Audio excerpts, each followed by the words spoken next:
ఈరోజు మనము tomato dosa with peanut chutney. So already peanuts వెల్లుల్లిపాయలు కొద్ది జీలకర్ర కొద్ది కారం వేసి ఫ్రై చేసేసాం. ఓకే, దీన్ని మనం గ్రైండ్ చేసుకోవాలి చట్నీకి. ఇది చట్నీ. ఇప్పుడు మనం పల్లీ చట్నీకి చూస్తే అసలు వేసామా అన్నంత చింతపండు. చట్నీలో చింతపండు అనేది ఎలాగ డిసైడ్ చేయాలంటే, ఇప్పుడు మీరు ఫర్ ఎగ్జాంపుల్ దోసపిండి బాగా పులిసిన దోసపిండి అనుకోండి, బాగా పులిసిన ఒక 2 days అయ్యింది, 3rd day చేసుకుంటున్నారనుకో, యూ కెన్ అవాయిడ్. ఫస్ట్ డేనే చేసుకుంటున్నప్పుడు మీకు కొద్దిగానే చింతపండు వేసుకోవాలి, లేకపోతే అది మరీ చప్పగా ఉంటుంది అనమాట. ఓకే, ఈ చింతపండు ఇప్పుడు దీన్ని మనము గ్రైండ్ చేసుకోవాలి. పల్లీ చట్నీ చేసేటప్పుడు పల్లీల్లో ఉప్పు చాలా ఇంపార్టెంట్ అండి. ఏంటంటే పల్లీకి న్యాచురల్గా ఒక చిన్న సాల్టీ ఉంటుంది. సో దానివల్ల మీరు ఉప్పు వేసుకునేటప్పుడు ఒక్క పిసర తక్కువ వేసుకోండి. ప్లస్ పల్లీలు కొద్దిగా ముందు పౌడర్ చేసుకున్న తర్వాత బెటర్ యాడ్ వాటర్, లేకపోతే అది వాటర్లో చేస్తే పౌడర్ బరిగ్గా అవ్వదన్నమాట.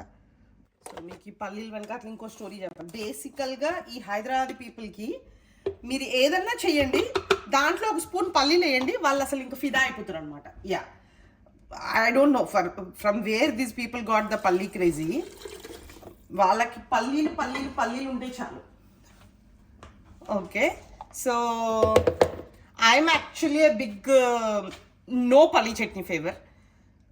ఇన్ కేస్ నేను తప్పైతే మీరు కమెంట్ చేయండి.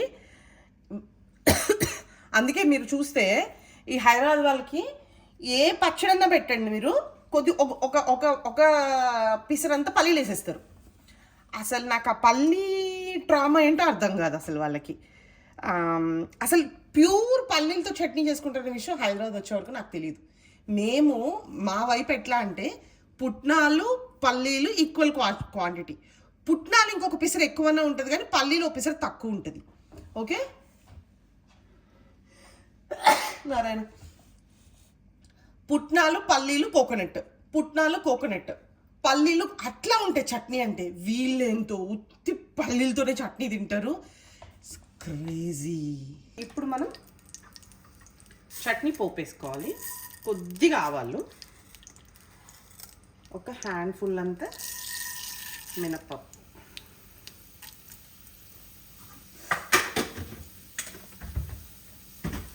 అవి బాగా ఫ్రై అయిపోయి వేసుకుంటే ఒకటే ఒక ఎండుమిర్చి, దట్స్ ఓకే.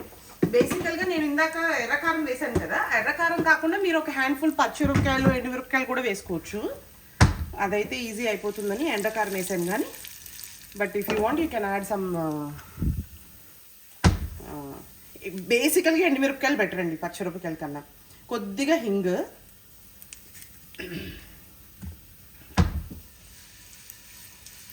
ఈ మినప్పప్పు కొద్దిగా వేగిపోయిన తర్వాత కొద్దిగా కరివేపాకు, ఇంకో కరివేపాకు ఉండిందంటే మనం వాడేయాల్సిందే. ఇంకా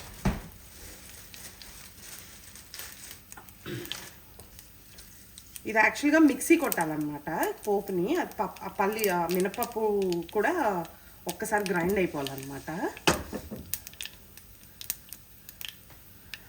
సో ఇప్పుడు దీన్ని మనం మినప్పప్పు గ్రైండ్ చేసుకోవాలి.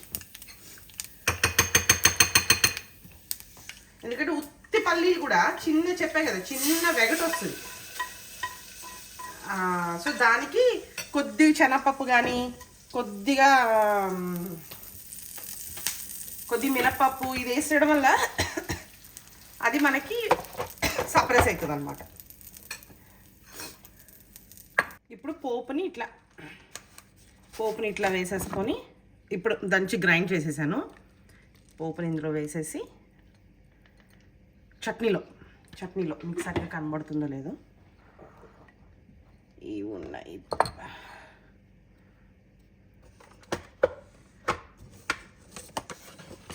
I don't no. ఓకే,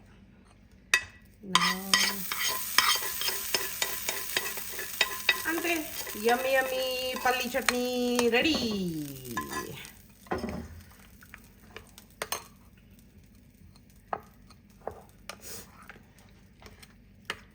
ఇది మనకి కొద్దిగా దోశలోకి చట్నీ ఎప్పుడు తిక్కుగా ఉండాలి, ఇడ్లీకి పలుచగా ఉండాలన్నమాట. అంటే నాలాంటి దానికి చాలా పలుచగా ఉండాలి.